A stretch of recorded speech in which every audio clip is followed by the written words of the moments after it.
मखे में पुलिस पारां ज़बरदस्ती कारोबार बंद कराइण खिलाफ़ शहरनि एहतिजाज कयो। हाजी कादन तेवणो, दादन अली, मोहम्मद अली मुगेरी ऐं ॿियनि चयो त एसएचओ न्याज़ मुगेरी एहलकार साण करे बिलाजवाज़ दुकान बंद कराया। हुननि चयो त एसएचओ सरासर ज़ुल्म कयो आहे, पुछाणे ते गिरफ़्तारी जूं धमकियूं ॾींदो रहियो। दुकान खोली वेठो हुयो में पंहिंजे किराने दुकान ते मूंखे चए त दुकान बंदि कर न त सुठी न थींदई। मां चयो यार एसएचओ खे चयुमि त मां चयो दुकान त हलो त न आहे इहो किराने जो तव्हां बंदि था करायो इहो छो? चई न बंदि कर बसि। लठ मूंखे डंडो ॾेखारी मां दुकान बंदि कयमि। ग़रीब माण्हू ॿिए छा करे सघंदो? हटाए वञे जेको बि आहे हिन जे तमामु घणी नाजाइज़ी कई आहे। जेको किराने दुकान सभु इहे बंदि थो कराए।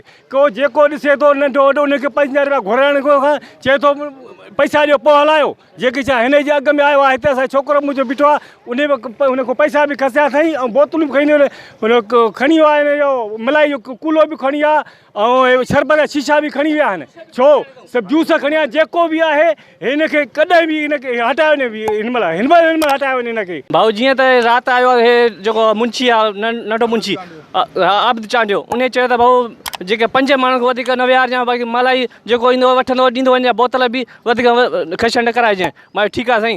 वरी आया आहिनि पोइ सुबुह जो वरी अची बाबा इहे ई माण्हू वधीक न हुजनि। मां ठीकु आहे।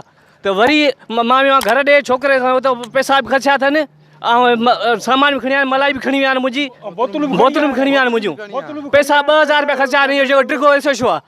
अॻवाननि मुताबिक़ त एसएचओ पको खे हटाए साणनि इंसाफ़ कयो वञे। विज़िट कयो अवामी आवाज़ मीडिया ग्रुप जी वेबसाइट awamiawaz.bk।